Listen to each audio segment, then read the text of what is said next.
nila ako mapatay bago ko mailabas ang lahat. Ginawa ko lang ang utos sa akin, pero ngayon, handa na akong harapin ang lahat.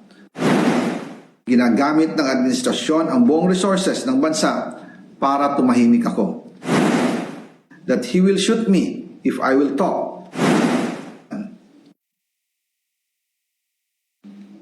Para sa bawat Pilipino, alam ko na buo ang galit ninyo sa akin ngayon. Nauunawaan ko rin kung bakit. Lalo na at malaki ang halagang nakataya. Pero bago kayo humusga, hayaan ninyong ipaliwanag ko ang buong katotohanan. Matagal akong hindi nagsalita dahil may direktang utos sa akin. Huwag nang bumalik ng Pilipinas at manahimik na lamang. Umalis ako noong July 19, 2025 para sa aking medical check-up.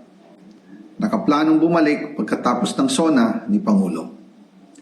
Pero habang papauwi na ako, tinawagan ako ni dating Speaker Martin Romualdez at sinabihan, "Stay out of the country. You will be well taken care of as instructed by the President." Noon naniniwala pa ako sa kanila, kaya't hindi ako bumalik. Tumikom ang aking bibig, sumunod ako, pero ang hindi ko alam, ang ibig pala nilang sabihin sa aalagaan ka namin ay gagamitin ako bilang panakipbutas sa kanilang kampanya laban sa korupsyon. Ginawa nila akong poster boy ng kanilang sariling kasinungalingan. Ngayon, hindi na ako mananahimik, ilalabas ko ang lahat ng katotohanan. May resibo, may ebidensya, at may pangalan. Nagsimula ito nung tumawag si Sekmina Pangandaman sa akin nung nagumpisa ang BICAM process last year, 2024. Ang sabi niya, katatapos lang ng meeting nila ni Pangulo at may instructions na mag-insert o magpasok ng 100 billion worth of projects sa BICAM. At sinabi pa ni Sekmina, you can confirm with Yusek Adrian Bersamin dahil magkasama sila sa meeting ni Pangulong BBM noong araw na yon.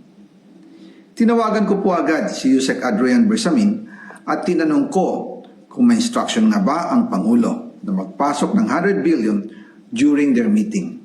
Ang sabi niya ay totoo nga po. Right after our conversation, tinawagan ko po si dating Speaker Martin Romualdez at nireport ko ang instructions ng Presidente to insert the 100 billion projects. At sinabi niya sa akin, what the President wants, he gets.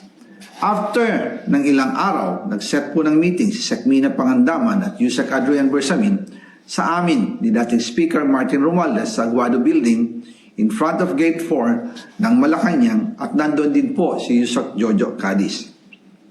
During the meeting, binigay po ni Yusek Adrian Bersamin ang listahan na worth 100 billion.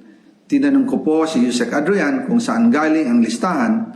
Ang sagot niya, galing kay PBBM mismo at binigay niya ito mula sa brown leather bag.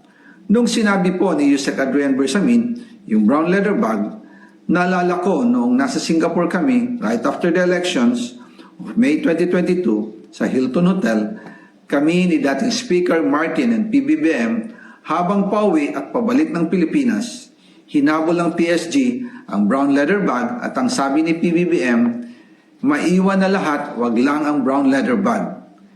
Kaya naniwala ako na utos talaga ito ng Pangulo.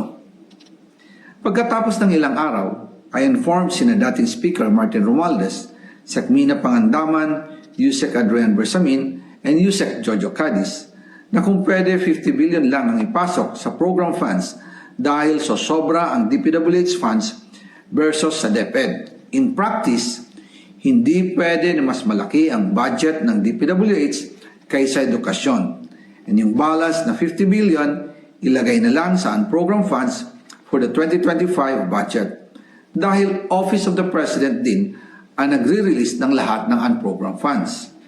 Pagkatapos ng isang araw, tinawagan ako ni Sekmina at sinabi ang mensahe ng Pangulo, ipasok ninyo yan dahil pinangako na sa akin ni Speaker Martin yan at hindi na pwedeng baguhin.